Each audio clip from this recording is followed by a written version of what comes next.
It is a big moment for our Australian tonight with a visit from the world's most popular leader, Prime Minister Narendra Modi. Right now, thousands of people are gathered at Melbourne's Marvel Stadium just for a chance to see him. This is brand Hindustan. This is brand Modi. Melbourne is tonight Modi Central, with India's Prime Minister set to address 30,000 supporters at Marvel Stadium. हमारे मतलब एक वहाँ पे Indian prime minister है, हमारे देखें एक भी इनमें से मैच नहीं कर सका परफॉर्मेंस को। अरे अंकल, जहाँ आपकी खत्म होती है ना, वहाँ उसकी शुरू होती है। But it is rare to see a leader who is so loved. He's doing a great job और we should learn from him. This is how it could be. और वो अपने डाइवर्स कल्चर को लेके चलते हैं। 30,000 people have packed Marvel Stadium. For a politician, Narendra Modi has attracted people from all over the country and all over the world here tonight just to catch a glimpse of him. उस वक्त भी हमने कई बार कहा था कि पाकिस्तान जो अपनी लड़ाई ही बंद नहीं करवा पा रहा है, चाहे वो अफगानिस्तान से हो, चाहे वो भारत के साथ टेंशन बढ़ती चली जा रही है, उस तरफ तो हम कुछ कर नहीं पा रहे, तो हमने ईरान और अमेरिका के बीच में लड़ाई कैसे बंद करवा दी? Such is the popularity of Narendra Modi. They've travelled from right around the country. Tonight, this is for him to meet Australia's Indian community. Tomorrow, another sporting ground takes centre stage when he heads to the mighty MCG. Prime minister Narendra Modi इस वक्त Australia के दौरे पर हैं।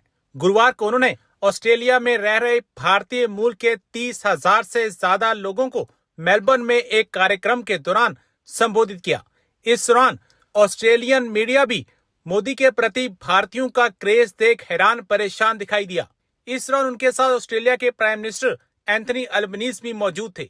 Australia prime minister ने प्रधानमंत्री मोदी की नीतियों की जमकर तारीफ की और भारत के साथ ऑस्ट्रेलिया के कूटनीतिक रिश्तों का भी उल्लेख किया। प्राइम मिनिस्टर मोदी ने ऑस्ट्रेलिया में मौजूद भारतीयों को भारत के बदलते वैश्विक स्वरूप और विकसित राष्ट्र बनाने के संकल्प का संदेश दिया। उन्होंने अपने भाषण की शुरुआत हल्के फुल्के अंदाज में की और कहा कि वह 12 साल में तीसरी बार ऑस्ट्रेलिया के दौरे पर हैं और क्रिकेट की भाषा के लिहाज से यह उनकी हैट्रिक है। अपने भाषण में प्राइम मिनिस्टर मोदी ने एंथनी अल्बनीज की मौजूदगी में ग्रो मोर, अचीव मोर का नारा दिया। उनके भाषण के दौरान पूरा स्टेडियम मोदी मोदी के नारों से गूंजता रहा। It is a big moment for our Australian Indian community tonight with a visit from the world's most popular leader, Prime Minister Narendra Modi. Right now, thousands of people are gathered at Melbourne's Marvel Stadium just for a chance to see him. Modi is about to hit the stage and Brendan Crew is there amongst it all. Brendan, I tell you what, we might struggle to hear him over the cheers when he does arrive any minute now, but it is rare to see a leader who is so loved.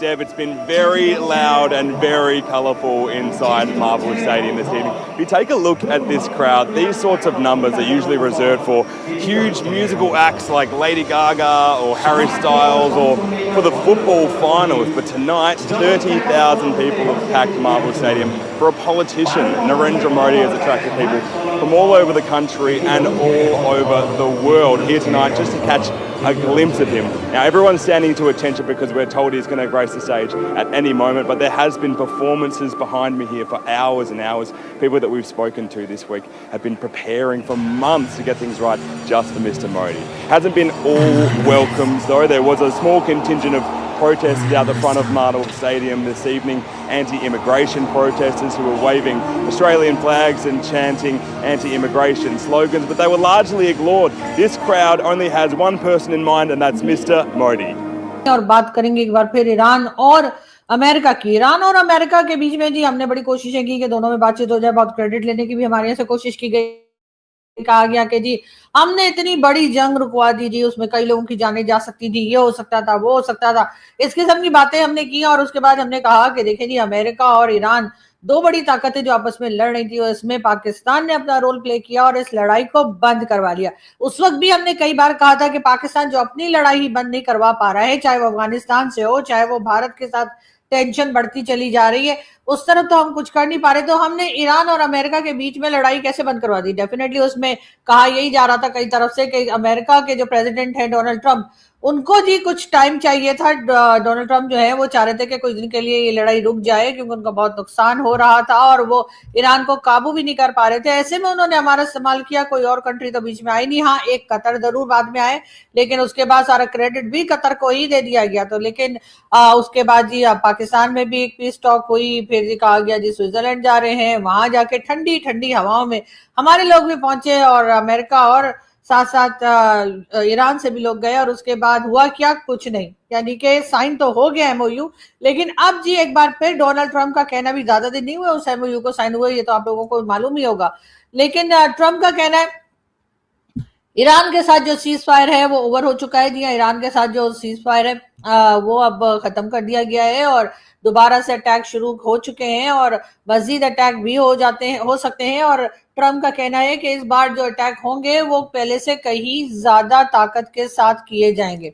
अब ऐसे में चले ये दोनों तो लड़ते रहते हैं, आगे भी लड़ेंगे और अभी भी लड़ ही रहे हैं। और लेकिन उसी के साथ साथ जो है वो ईरान की तरफ से भी एक स्टेटमेंट आ चुका है और ईरान का कहना ये है कि अगर कोई भी कंट्री अपनी कंट्री में स्पेस देगी या इस्तेमाल होने देगी ईरान पर अटैक के लिए, तो उसको भी वैसे ही मजा चखाया जाएगा, नहीं वो भी तैयार रहें कि उसके बाद जो कुछ होगा। अब ऐसे में ईरान ने जो वार्निंग दी है वो सिर्फ गल्फ स्टेट को नहीं दी है, उसमें तमाम ही कंट्रीज आ जाती हैं जो इस रीजन में रहती हैं। अब सोचने वाली बात ये है कि अब ऐसा अगर ईरान ने कह दिया है और एक बार फिर लड़ाई शुरू हो गई है, वैसे तो खैर क्रेडिट जो था वो बाद में जाके कतर के हिस्से में आ गया था कि जी कतर ने बात कराई है, क्योंकि कतर के पास पैसा है, कतर ने जहाज दिए, कतर ने ये किया, कतर ने वो किया।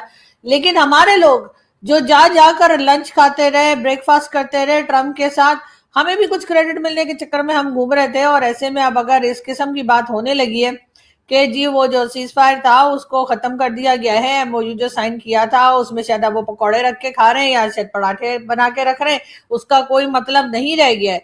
ऐसे में पाकिस्तान क्या करे? पाकिस्तान के प्राइम मिनिस्टर जो है इस वक्त सर पकड़ के बैठे हैं और उनको ये समझ में नहीं आ रहा कि अब अपने आप को बचाया कैसे जाए। जाहिर है कि पाकिस्तान में इस वक्त जो कुछ हालात बने हुए हैं, चाहे वो केपीके हो, चाहे वो अफगान बॉर्डर हो, चाहे वो आजाद कश्मीर या पीओके हो या फिर बलोचिस्तान, किसी को भी तरफ भी देख लीजिए तो हर तरफ जो है वो आपको लड़ाई मार कुटाई ही नजर आती है।